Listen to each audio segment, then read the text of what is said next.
Cada vez más los investigadores que se dedican a la prehistoria buscan nuevas perspectivas que les ayuden a comprender de una forma mucho más completa cómo vivieron los primeros humanos. José Manuel Maillo Fernández es profesor de prehistoria en la UNED y nos propone acercarnos hoy a estos primeros humanos a través del uso que hacían de su entorno, del paisaje en el que vivían y desarrollaban sus actividades. Le acompaña una invitada que él mismo nos presenta.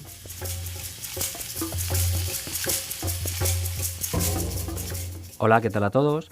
Bien, en demasiadas ocasiones, al hablar de los primeros humanos, de la prehistoria, nos centramos solo en cuestiones anatómicas, ¿no? En cómo eran aquellos humanos, qué características tenían, etcétera. A veces también en las herramientas que utilizaban, que usaban, o en las presas que cazaban. Sin embargo, demasiadas veces también olvidamos hacer referencia a los paisajes que habitaban, paisajes que resultan en ocasiones capitales para entender todos los aspectos anteriores.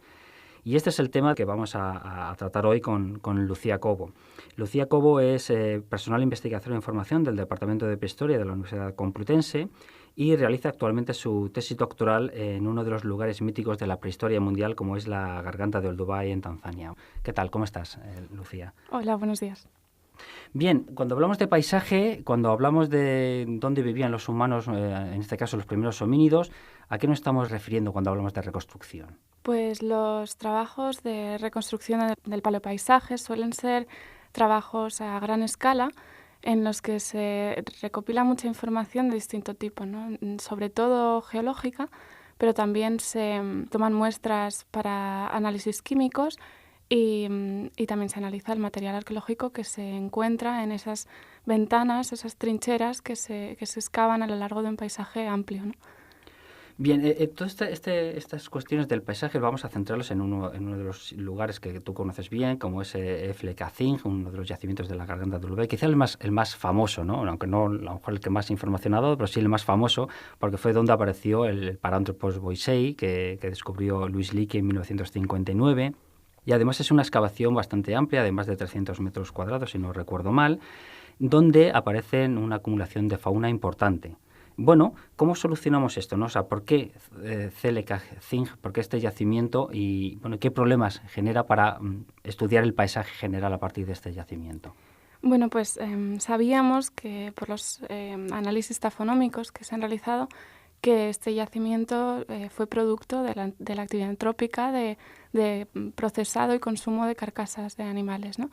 La pregunta que quedaba un poco, la cuestión que quedaba un poco abierta era por qué los homínidos seleccionaron ese enclave en el paisaje y no otro, ¿no?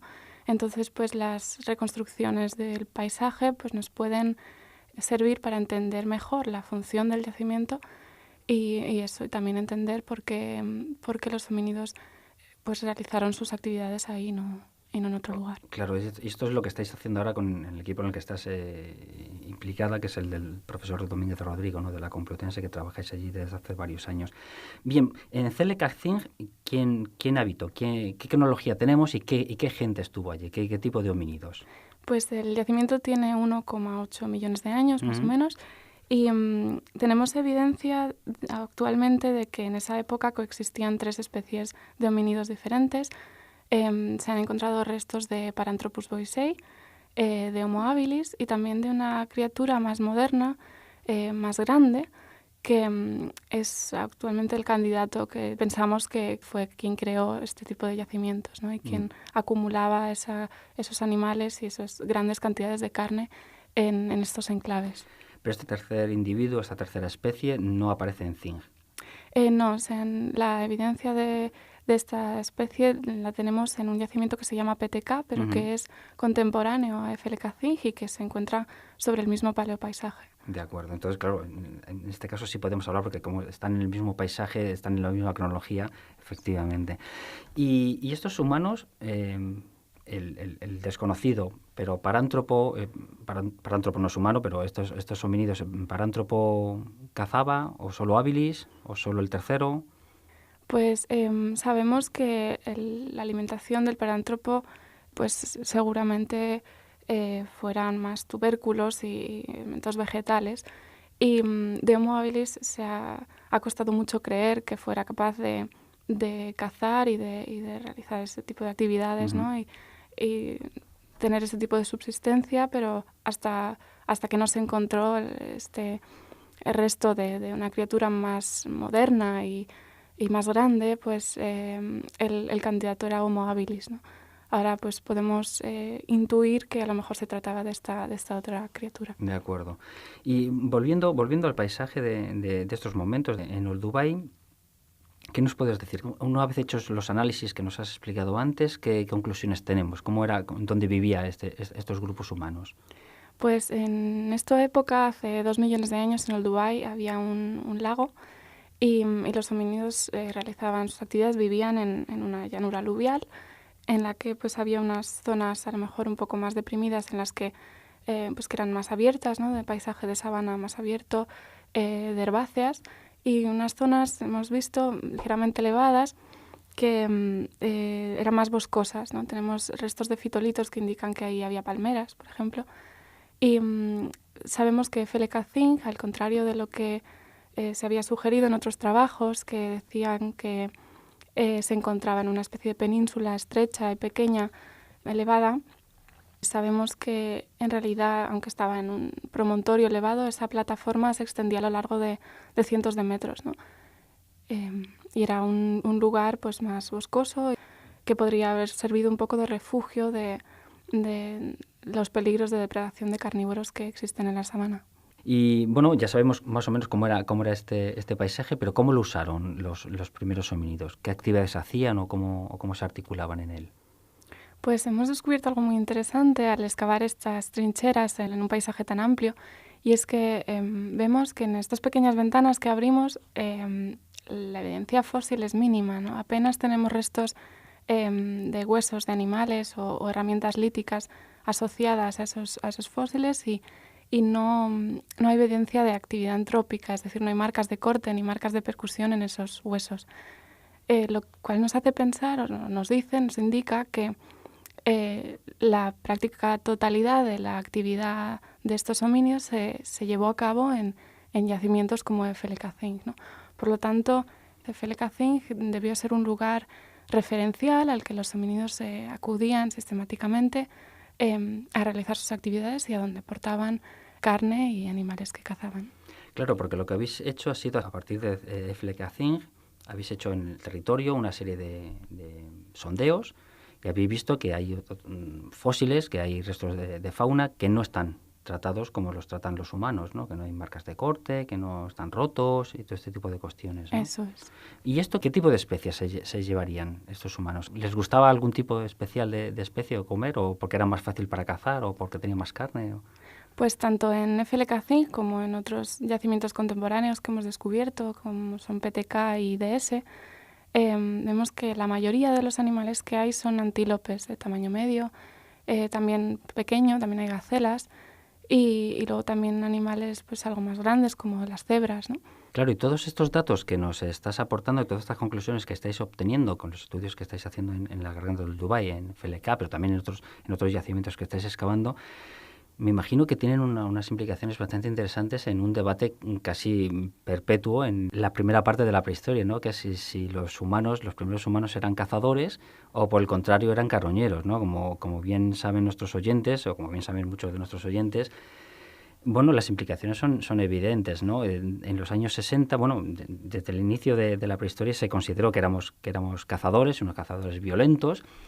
Pero a partir de los años 60, quizá con la nueva arqueología, quizá con un poco de los efluvios del mundo hippie y del pacifismo, pues hubo algunos historiadores, algunos arqueólogos que consideraron que no, que los primeros homínidos eran carroñeros, que ellos no hacían daño a otros animales y que se alimentaban y que crecimos gracias a lo que conseguíamos quitarle, no ya a los leones, porque a estos no se los quitamos, pero quizás sí a los guepardos, o actuando entre medias de los leones y las hienas, ¿no? Que, bueno, por lo que sé de algunos experimentos que habéis hecho en vuestro equipo, es algo todavía bastante peligroso y que no da para comer demasiado cuando se lo quitamos hoy en día, ¿no? Que suelen huir de nosotros las hienas. Bien, entonces en este debate surgió esto, ¿no? De que los homínidos nos habíamos hecho humanos a base de comer carne, pero de comer carne con acceso secundario, ¿no? Sin embargo, bueno, pues quedó un poco en segundo plano esto de que éramos cazadores, pero sí es verdad que últimamente, en parte también capitaneado por el profesor Domínguez Rodrigo, que dirige los trabajos en Olduvai, se está volviendo otra vez a esta idea de que éramos cazadores efectivos, porque si no, no somos capaces de tener las proteínas o tener las calorías necesarias para que nuestro cerebro se hubiera desarrollado como lo ha hecho, ¿no? en nuestro devenir evolutivo.